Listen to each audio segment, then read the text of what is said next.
Good evening, Assalamu alaikum, Shubho Shondha. Ladies and gentlemen, it is my pleasure to welcome you to the talk show organized by Rotary E-Club of Heritage, New York. Rotary E-Club has been active in the community service in various formats, including donation of technologies to school kids, then donation of masks, food to needy people, and then providing assistance with vaccine registration. And one of the recent initiatives is to do this series of talk show on current topics. Our last topic was on COVID update, and today we have another very special and talented physician with us who will present some important discussion on emotional resilience. So, ladies and gentlemen, please share the video and put your questions in the comment box after the formal presentation of the speaker. The speaker will entertain some questions from the audience. So please feel free to write your questions in the comments. So before we invite the speaker, it is my pleasure to invite our club president, Syed Zaki Hussain. So Syed Zaki Hussain is by profession is an engineer, but he is very popular and famous for his contributions to the economic and technological development of community here in New York, as well as back in Bangladesh. And we are proud to have him as the president. So now I would like to request President Zaki Hussain to welcome the audience and introduce the speaker. Assalamu alaikum. Good evening. On behalf of Rotary E-Club of Heritage, New York, it is my pleasure to welcome you all to the second episode of the COVID talk show series in 2021. The activities mentioned by our secretary, I would like to thank our club members who contributed and organized all these activities. A very special thanks to our secretary, Dr. Nazrul Islam, for all this hard work. As part of our community service, the club has taken initiative of presenting live talk shows on current topics, especially related to the pandemic. Our first talk on January 26th show was a great success, thanks to the speaker, host, and organizer of that show. Today, we have a special guest to talk about emotional resilience during this pandemic. We are honored to have Dr. Nasrin Khan with us, who is a medical specialist at Creedmoor Psychiatric Center. She graduated from Mymensingh Medical College in Bangladesh. That is my hometown, and the college is behind our house. Just wanted to mention that.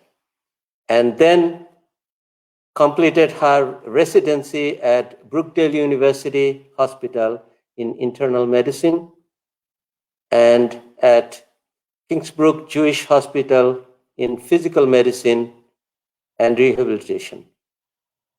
Dr. Khan has long experience and knowledge in mental health, mental illness, conflicts in personal relations, and management of professional challenges.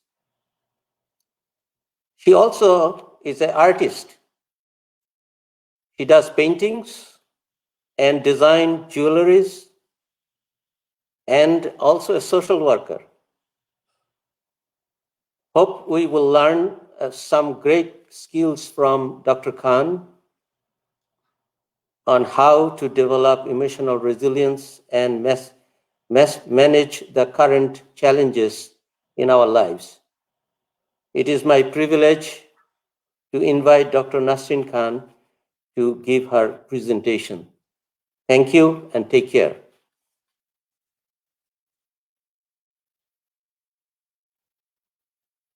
Thank you, Jaki Bhai, for the nice introduction.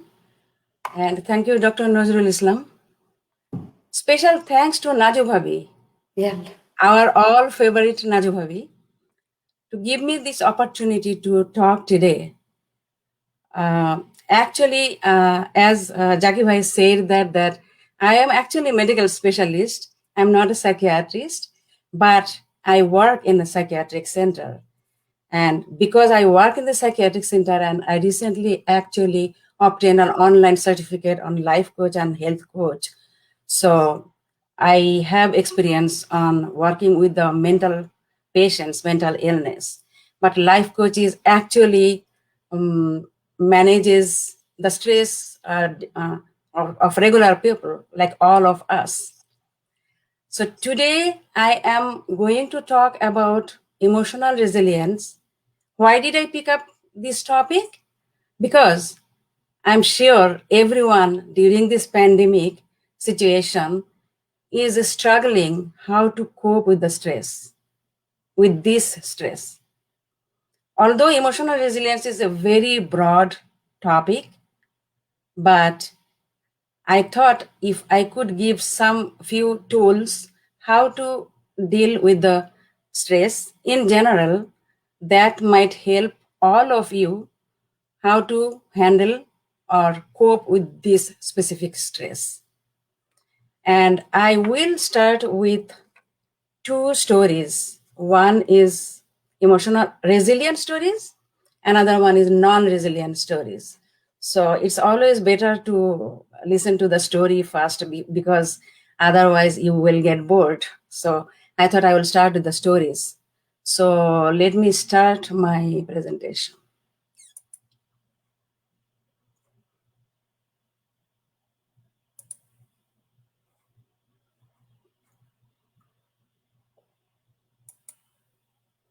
So resilient story, this is a resilient story. Mrs. A is a 44-year-old mother of two. Dr. Khan, the presentation is not shared yet. Oh, it's not, oh, sorry.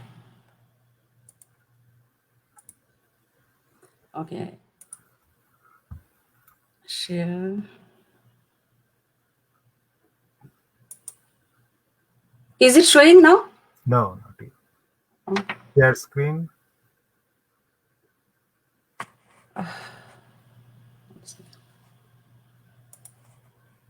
Screen, share screen, share screen, share screen, and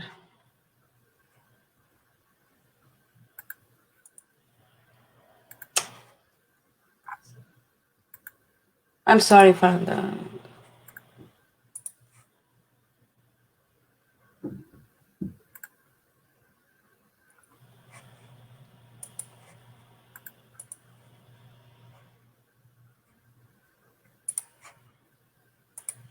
Okay, is it showing now? I shared it. Is it shared? Yeah, yeah, Oh, thanks. okay. All right. Now you can go to presentation mode. Okay. Yeah. Sorry for the inconvenience. Okay. Okay. So here is, as I said, that I am starting with the two stories. So here is the first story, which is a resilient story. Mrs. A is a 44 years old mother of two and first grade teacher whose life took a dramatic turn when she was diagnosed with multiple sclerosis. Previously, she is a runner. As her condition progressed, she required two canes to walk, and the future course of her illness was uncertain. Mrs. A felt overwhelmed by the loss and was unsure how she would manage. She considered giving up her teaching, but realized that her students brought much joy and meaning to her life. She found that no matter what had been taken from her, remaining in the classroom helped give her strength to keep moving forward. So she finally decided to stick to her profession. She is resilient, as a sense of meaning helped her cope with her challenges. In contrast, this is a non resilient story. Rose was an 18-year-old when she developed her first bout of depression. An anxious student, although an anxious student, she was a very smart student. She always did well in school and was also an avid soccer player. She took great pride in all her abilities and was thrilled when she was accepted to her top choice for undergrad studies in education.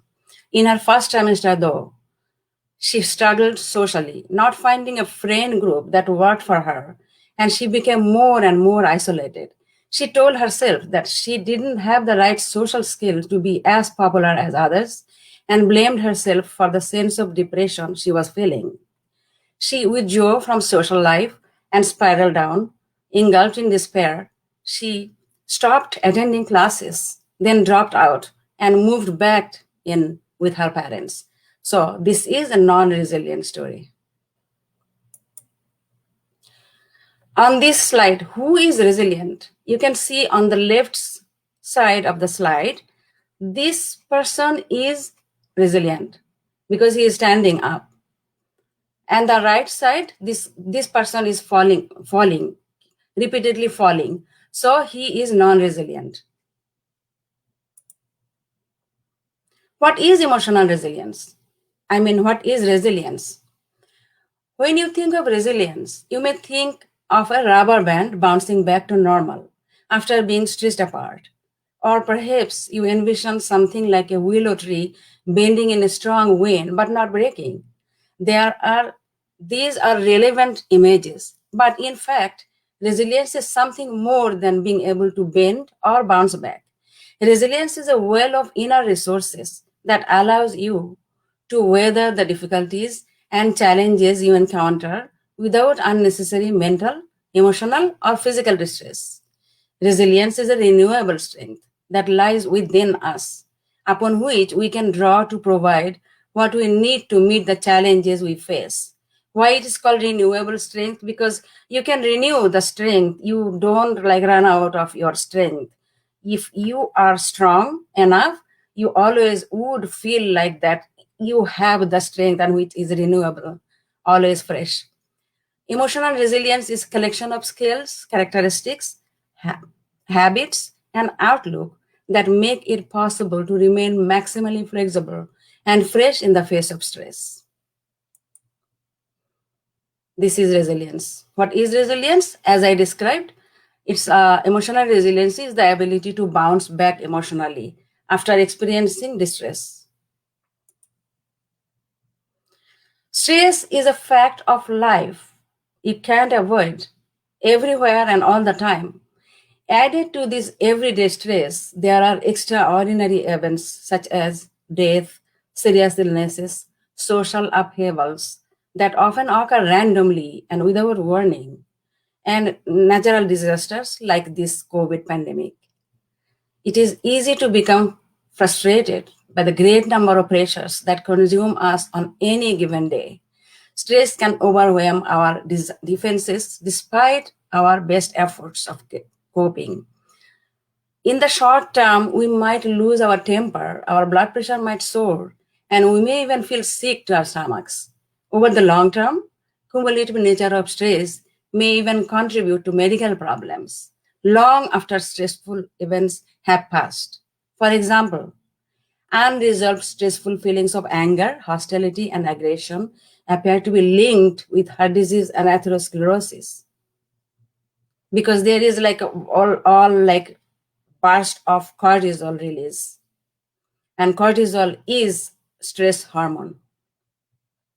There is no escaping stress, but there are ways to handle stress better when it is present and to bounce back faster than from its impact.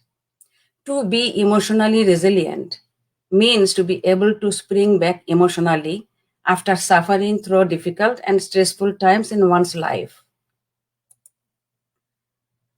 Being emotionally resilient does not mean you will not face the challenges. Instead, you face the challenges and work on it to bring a positive outcome. It is not like emotionally resilient people are more skilled than non-resilient people. It's more that they are better able to apply the coping skills, what they already know, than are non-resilient people. In the past, it was thought that the limbic system is responsible for producing and managing emotions, but recent studies suggest it's not that simple. Although emotional impulses do originate in the limbic system, our expression of those emotions is regulated by prefrontal cortex, which is a cortical brain structure located just behind the forehead. This prefrontal cortex is associated with judgment and decision making, and involvement of prefrontal cortex in expressing emotions separates human from animals.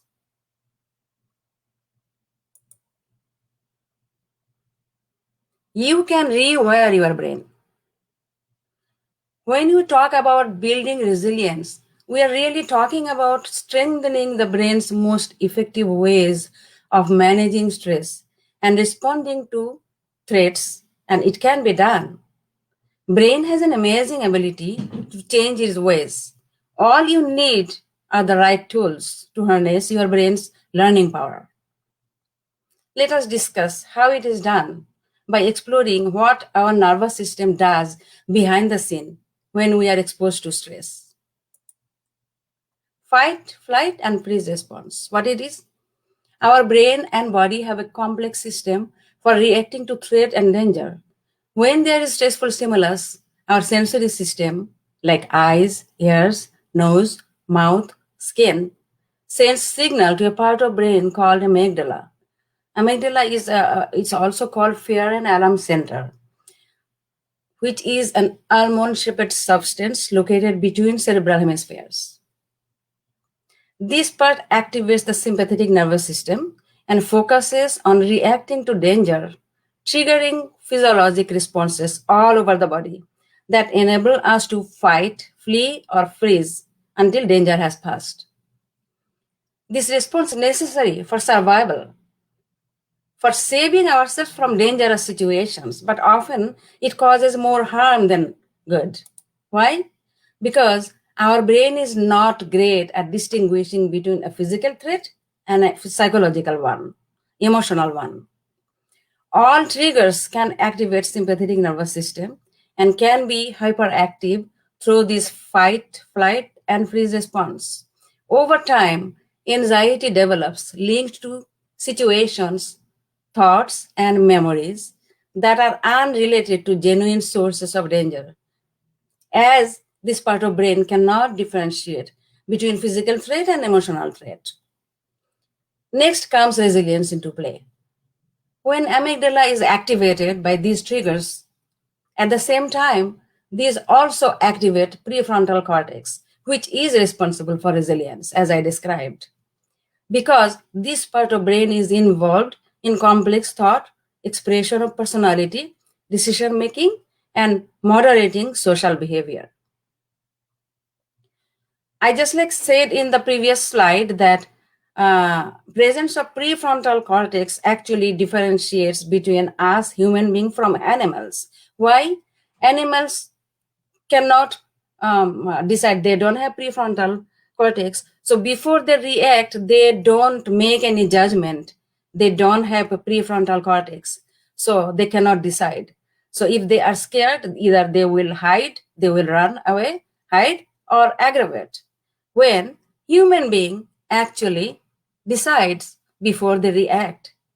Any kind of stimulus, stressful situations, human faces, they have the ability to make the judgment that if this stressful situation is avoidable or the way you react, actually humans have that ability because of this prefrontal cortex. Freeze response. Emotional resilience will not be complete if I don't describe freeze response. What it means? It means immobile or calm. This response occurs when brain assesses that there is a danger that cannot be fought or escaped. Here is on this slide. On one slide, you can see what are the qualities or characteristics, what do you say, is there in resilience. Resilience means strong, positive, optimistic, persistent, motivated, ability, you have your competency, basically, reaction, like reaction to the stressful situation, overcome, vision, attitude. So all you can see in one slide, which I will describe a little bit. What is emotional intelligence?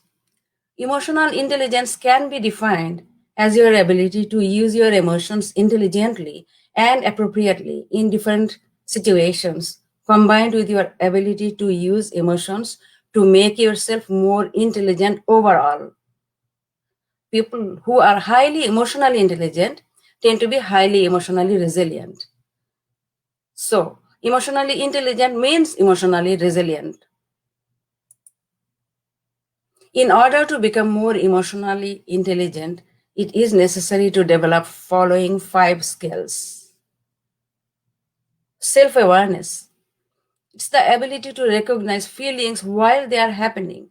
What are the feelings you are experiencing when you face the stressful situation? You have to identify that. What are the emotions you are experiencing before you react? So that is self-awareness. Emotional management. It's the ability to control the feelings before you express your emotions appropriately. For example, calm yourself down if you are angry. Because when you are angry and when you react, you will react inappropriately. That will be not your appropriate reaction. That's why you really need to calm yourself down first. Being able to shake it off out of control grumpiness, anxiety, or sadness.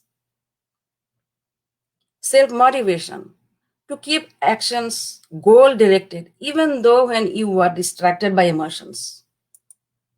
Empathy. Empathy involves your ability to notice and correctly interpret the needs and wants of other people. It's the characteristic of altruism, which is willingness to put others first before your own needs. Relationship management. It involves your ability to anticipate, understand, and appropriately respond to the emotions of others. It is closely related to empathy, actually. These are the characteristics emotionally resilient people tend to show. They have realistic and attainable expectations and goals. Show good judgment and problem-solving skills. Be persistent and determined. Be responsible and thoughtful rather than impulsive. Be effective communicators with good people skills. Learn from past experience so as to not repeat mistakes. Be empathetic toward other people, caring how others are feeling. Have a social conscience, same thing, caring about the welfare of others. Feel good about themselves as a person. You feel good.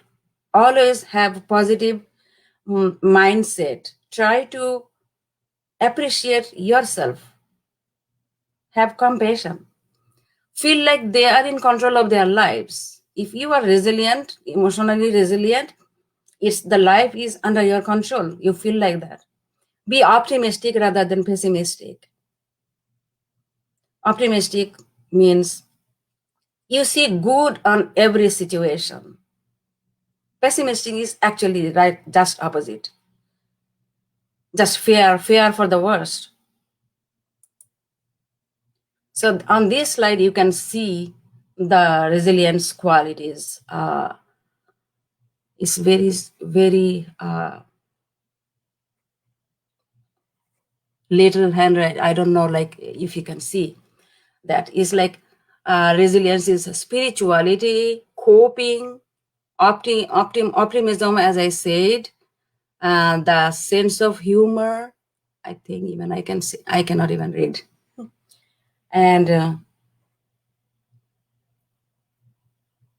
yeah, hope. You have hope. And competency, you are competent. I actually discussed in the previous slides. And spirituality, what is spirituality? Spirituality is actually a recognition of feeling, emotion, or a sense that there is something more than just being human. And just being human, and what are the is there is something else. So that's the feeling you have, and that is like a great, like the greatness of that feeling is actually divine. And then openness to that spirituality, or open your heart, is very essential.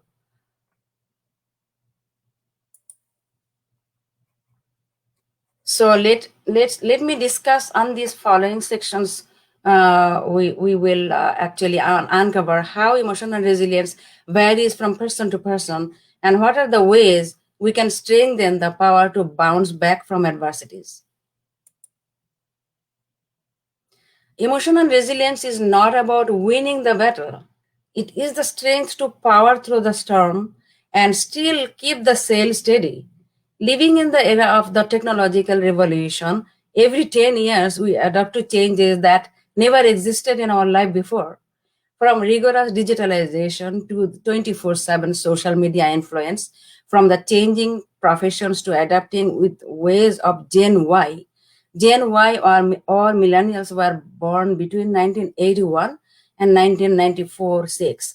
It is only natural to feel emotionally tied down at times. The word resilience comes from the Latin word resilio, which means to bounce back or retaliate. When we are resilient, we not only adapt ourselves to stress and disappointments, we also grow the inside to avoid actions that might lead us to face such situations.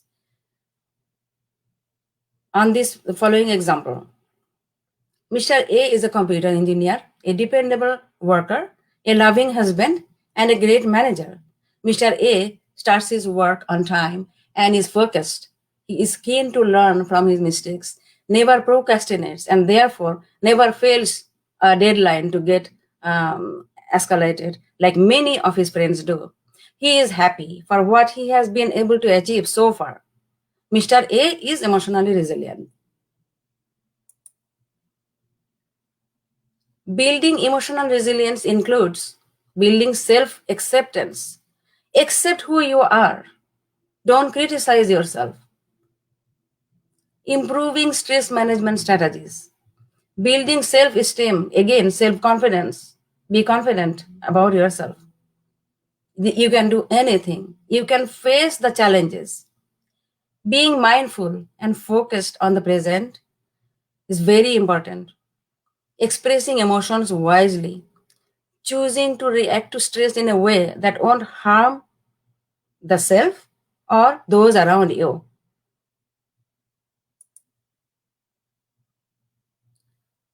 Here are a few exercises that can help you approach emotional resilience in everyday life.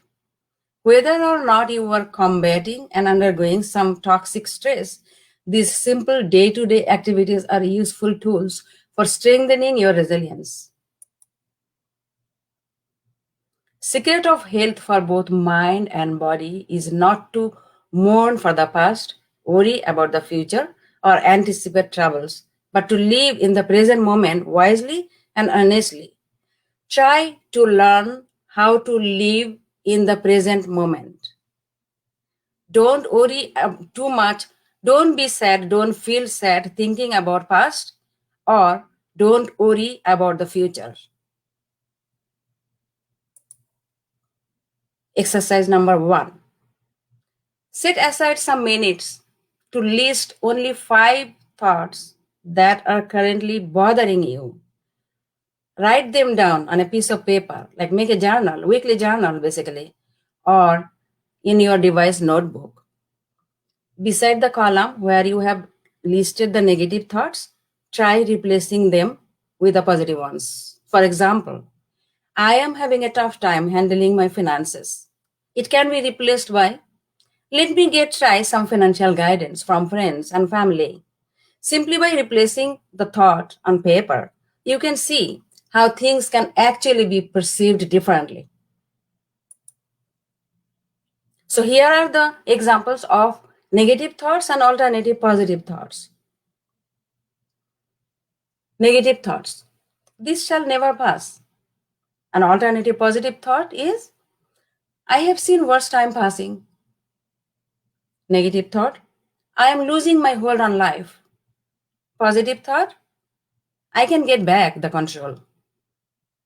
Negative thought, I can never move on. Positive thought, maybe I should give it some time. Negative thought, I won't be able to adjust here.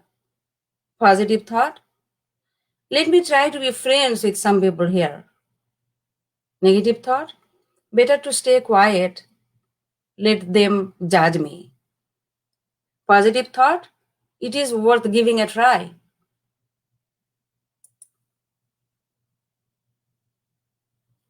Exercise number 2, resilience through gratitude.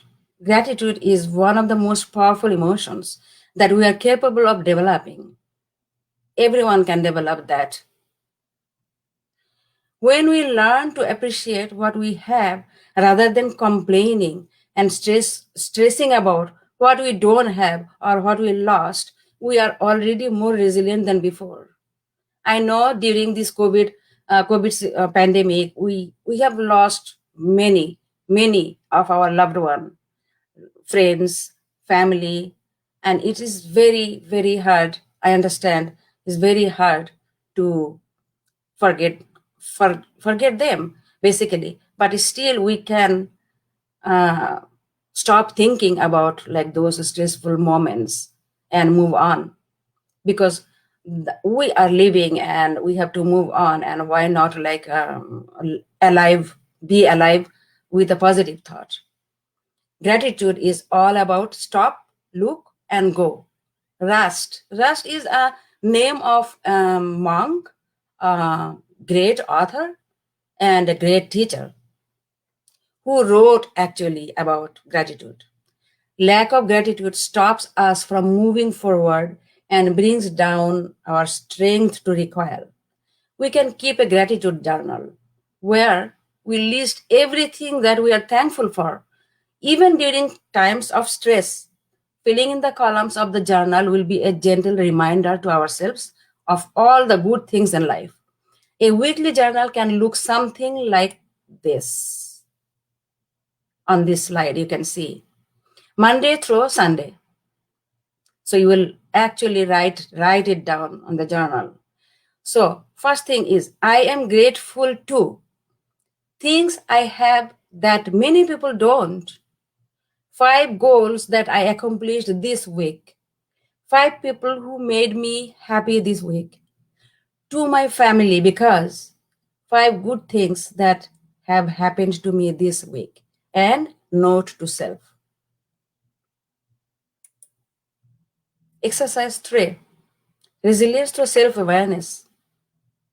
Basically, self-awareness is about knowing ABC of our mind. What is ABC? Where A is the antecedent or the cause that has led to the current situation. B is the behavior or the way we have chosen to react to it. And C is the consequences that our actions and emotions are likely to bring. Identifying ABCs of every stressful encounter makes a person more resilient and gives the power to deal with adversities effectively. A simple daily exercise for practicing this is illustrated below. Here. Stressors, antecedent, what made this happen, behavior, how to react to it, and what are the consequences would be. Exercise 4. So here are like the 10 statements actually that define you. Rate yourself starting from 0 to 5, where 0 means strongly disagree and 5 means strongly agree. So here, trust myself, you will score yourself. I am proud of my achievement. I have the power to overcome difficulties. I have people who love me. I can handle criticism. I am respectful towards myself and others. I enjoy being part of a community. I am aware of my strengths and my weaknesses. I focus on solutions more than problems. I love my life. So here is the scoring. If you fall under this score 0 to 15, that is low resilience. Low resilience, oversensitive to stress, poor coping skill. Guidance recommended if you fall in this score. Score 16 to 30 is average resilience. Ability to combat stress and bounce back is there, but can still be improved with training and practice. 31 to 50 score. High emotional resilience should be the target for all, well balanced emotional reactivity and perception of stress. Exercise 5, simple meditation exercises for managing the stress. That is exercise 5. Courtney Clark, in her famous TED talk on emotional resilience, mentioned that emotional resilience begins when we are able to use those coping mechanisms which we already know that exist but never used before. Guided meditation and mindfulness practices have been positively connected to emotional resilience. Emotional turmoil that follows a stressful experience can be purposefully resolved through practicing simple meditation every day. There are many meditation exercises you all know. You just like have to practice.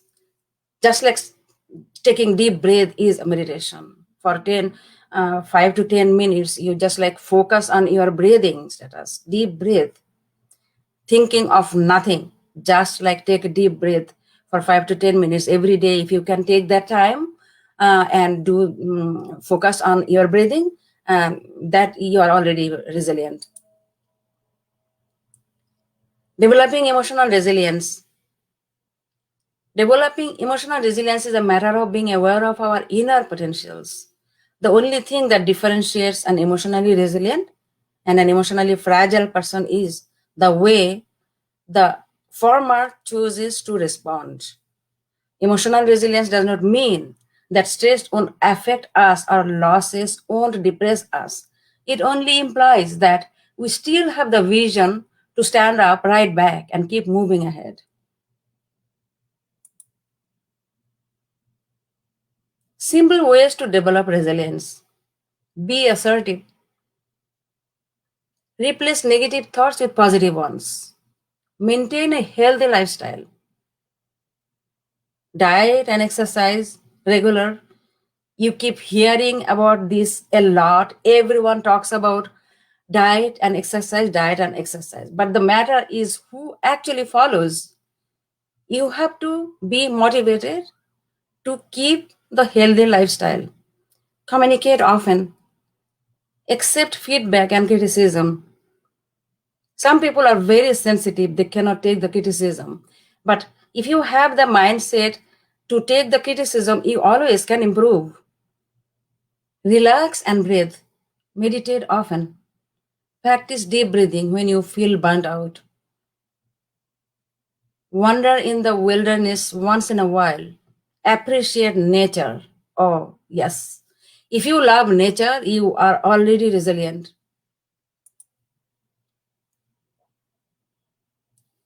I understand that, like during this COVID season, this social distancing and then lockdown, we all had difficulties. But even during lockdown time, you still could go to beaches at the summertime. Last summer was very difficult summer for all of us, but you still could go maintaining social distancing if you love nature. Cultivate hobbies, explore your passions, spend time doing what you love to do, invest in some good reads, self help books, positive thinking, inspirational stories, etc. It is very important to cultivate your hobbies. I believe that everyone, God actually gifted every single person with some gifts, basically. Really, I believe that. I believe that you just like have to be aware of your hobbies and what are your hidden talents, basically. Just explore those. Explore those. Find balance. Be grateful for the little things that make you smile. Spend some me time, at least once a week. Devote time to your family, parents, partner, and kids. Catch up with old friends. Attend social gathering at work. Emotionally resilient people tend to display following characteristics. They are happy, they have control over their life, mindfulness, they are always mindful, hardiness, strong, they are strong, communication skill they have, relationship, they have like a good skill to maintain relationship, healthy relationship, compassion and empathy. Greatest glory in living lies not in never falling, but in rising every time we fall. Nelson Mandela. Take home message is darkness must pass, a new day will come, and when the sun shines, it will shine out the clearer. Emotional resilience is real, it's worth improving it. Be resilient.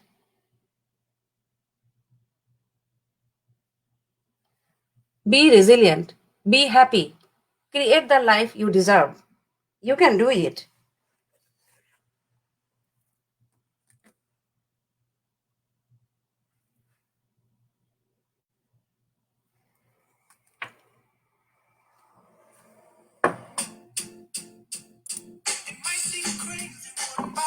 I'm just like playing about happy music. After you're resilient, you're happy, happy, happy.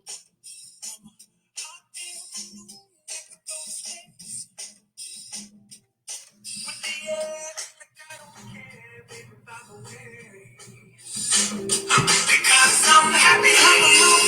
If you feel like a room without a roof.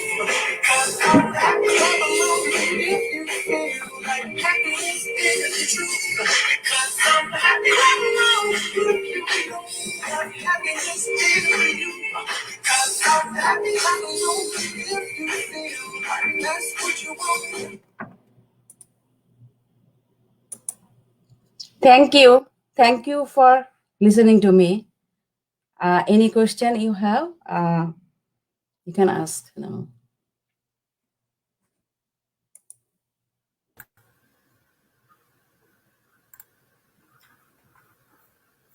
Thank you, Dr. Nasrin Khan.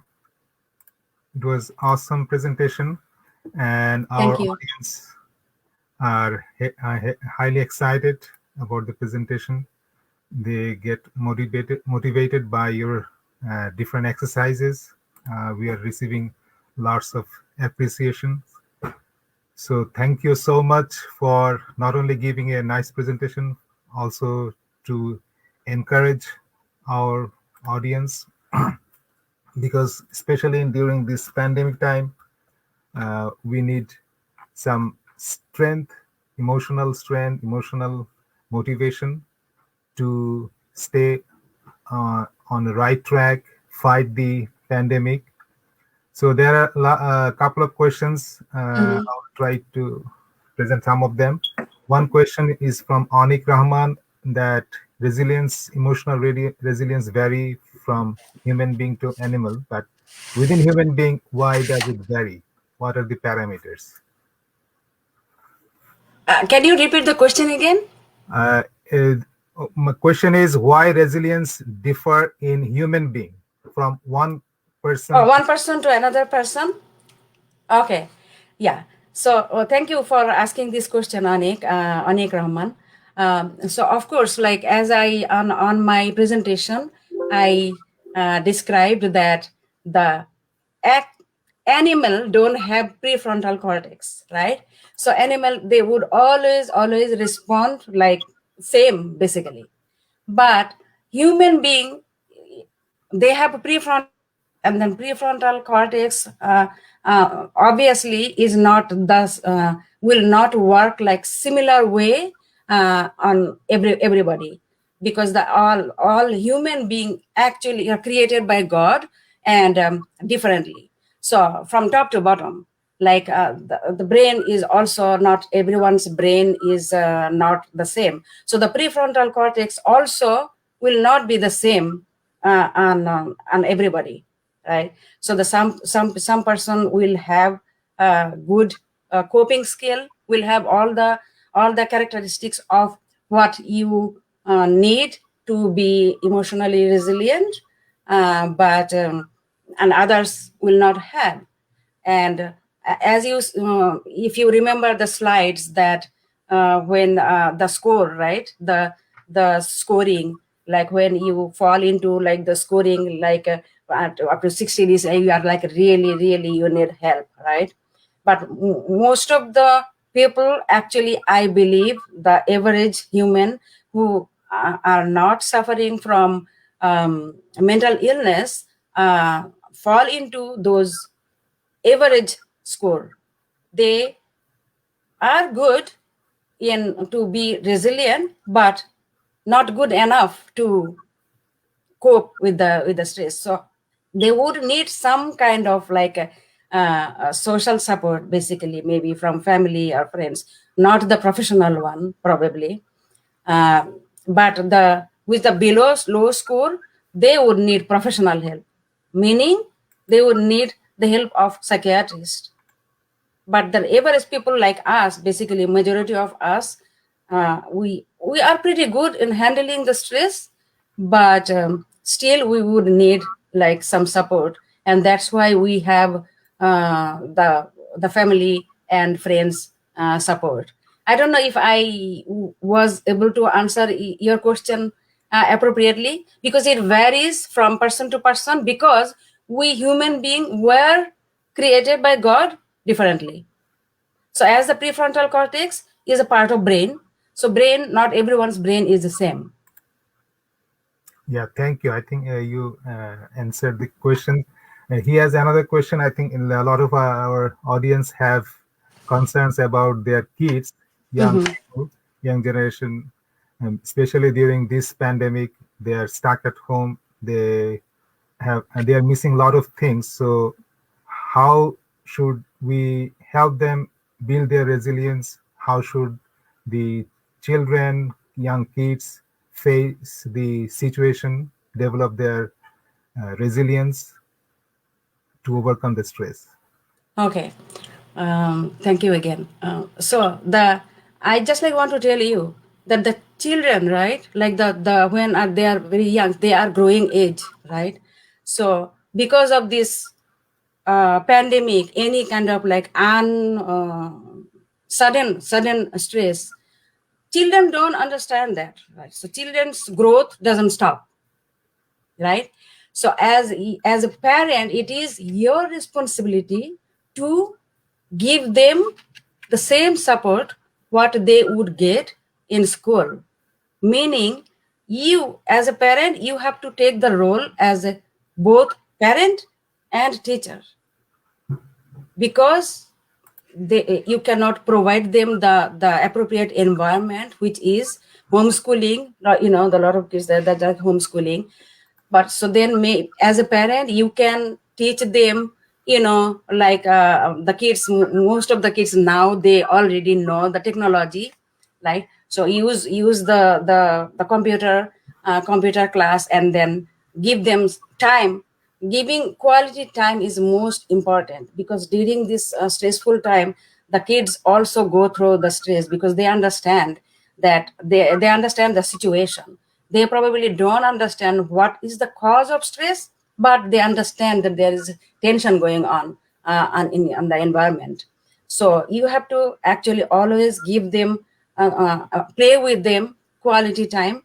And for example, you have to behave like kids sometimes, because for example, if your 3-year-old, like toddler, is uh, playing and um, playing, and then probably like throwing ball and showing you, oh look baba, I throw the ball. So then you have to also show the excitement, just like be baby, oh throw the ball. So play with them. Basically you have to play with them at the same time, like organize, like if you have to give them education, like the school, the online class educated them with the online materials. So as parent, you have double work. You have to work as a teacher, as well as parent and friend and family, everything. Thank you.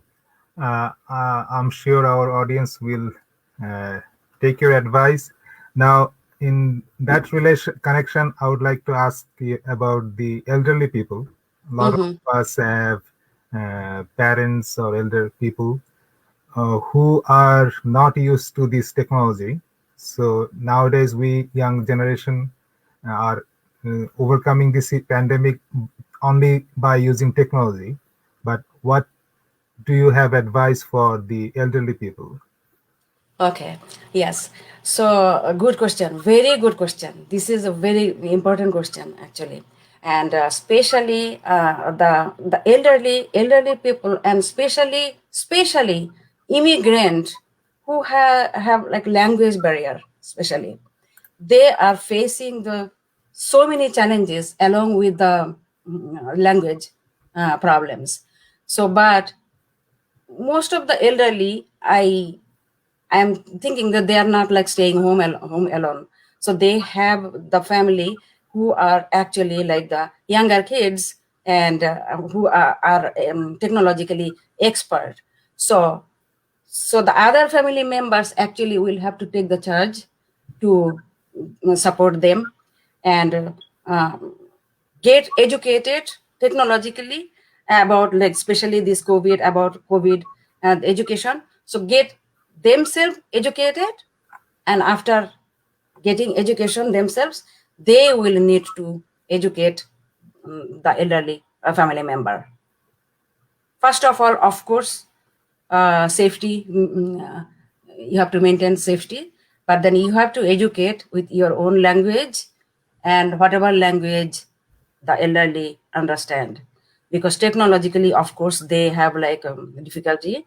So, but you have family member, every family, the elderly, you have family member who actually are technologically smart. And then also we have like all these organization, like this organization, and then we have like this womankind, and WBH. These organizations are voluntary organizations. They are helping on different aspects. They are giving the food who are needy, and they are also, they have a plan. I know the womankind have a plan also. They work with the elderly. They give time, really. Literally, they spend time with the elderly. Of course, spending time and educate them. So these organizations who are not aware of this organization, to make them aware of that this kind of organization exists. Thank you. Yeah, Rotary Club and other voluntary organizations are working. So please feel free to contact any of the clubs, any of the people you know. And in that line, there is another question for new immigrant women who are struggling to in their career path, struggling with the language barrier and cultural barrier. So if you have any advice for them, please. Yeah.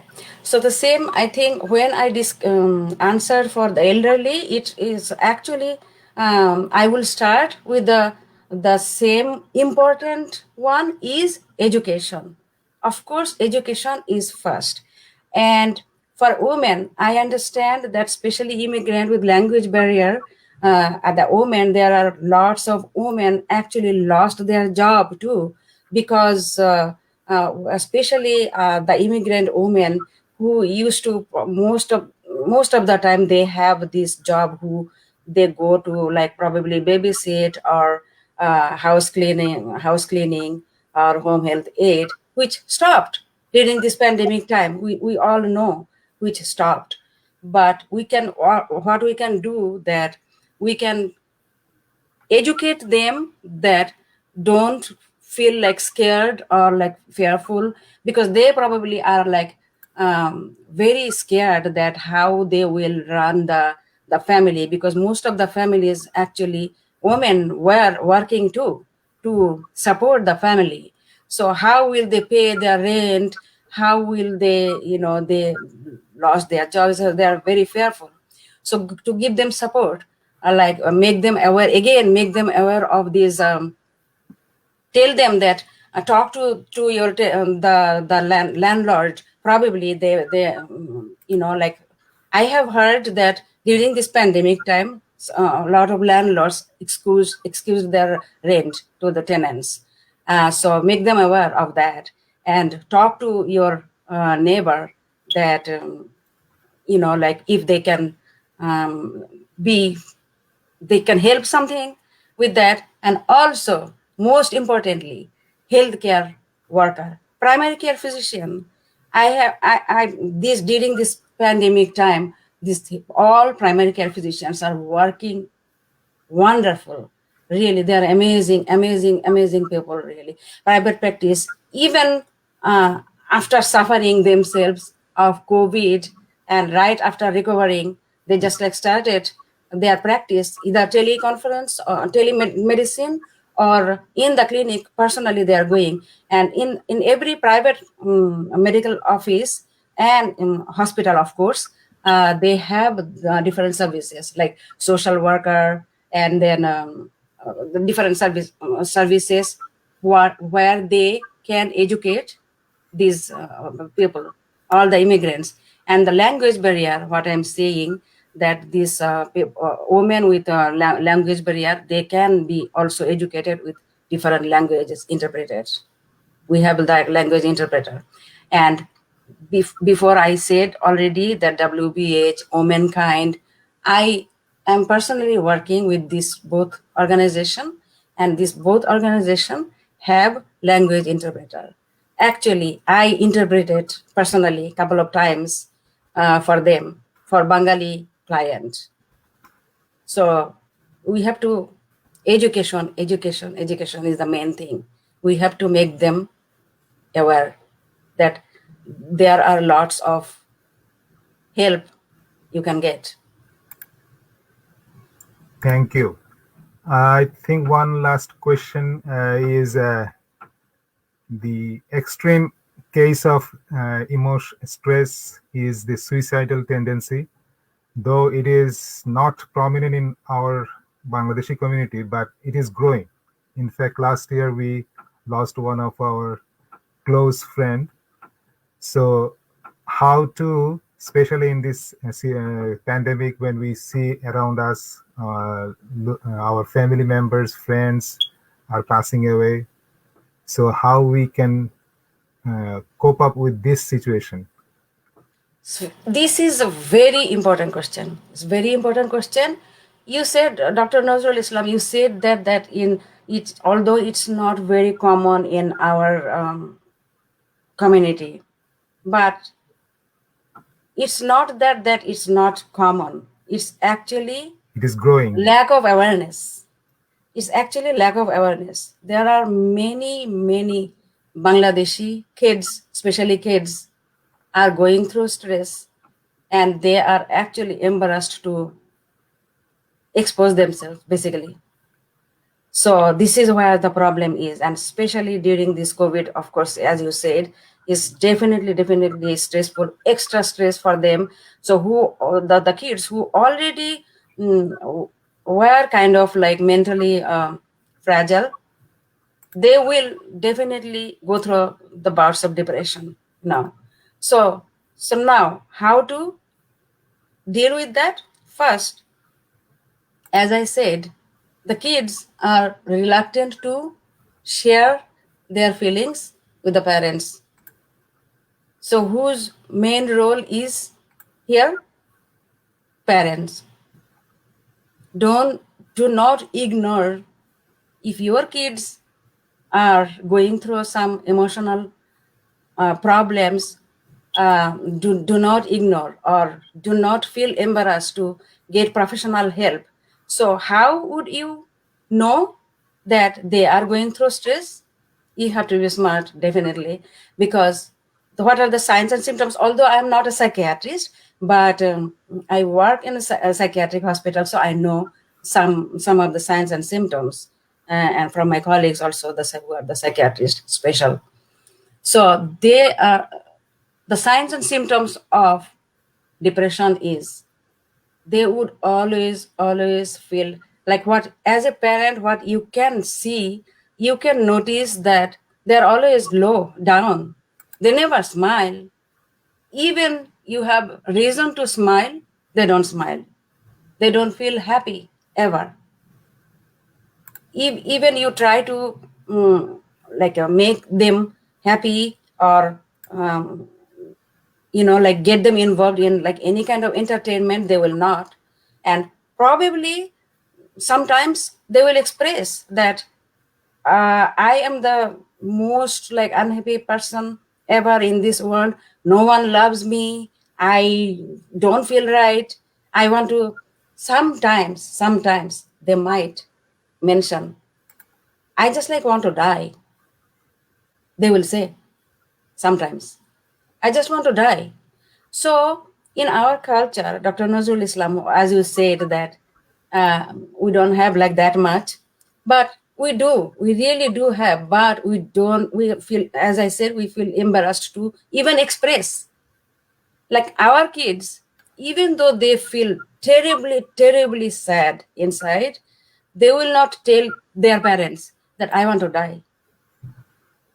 And even though sometimes if they say it that I just like don't want my life, I hate my life, that is a sign of depression. If they say that I hate my life, that is a sign of depression. Our parents also are unaware.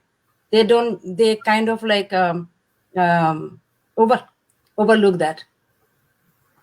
They either they feel embarrassed to admit, but then again, my request actually to all of you is be aware of your kids' signs and symptoms of depression. It is very important, and kids are our future. Kids are our future. Do not feel embarrassed to get professional help. If you see some sign and symptoms of like this kind of thing, that they feel always sad and they don't enjoy any entertainment, then please talk to your friend. Probably not like you don't need to talk to the psychiatrist, but you can talk to the friends. Sometimes some friends who have like some experience of many, probably. So talk to the friends, don't keep it to yourself. Thank you. It's actually very important advice. And we, back in Bangladesh, we have the culture that we always feel embarrassed of our any kind of psychological problem or issues. But we are living in North America, in a free society. So don't be ashamed of your Right.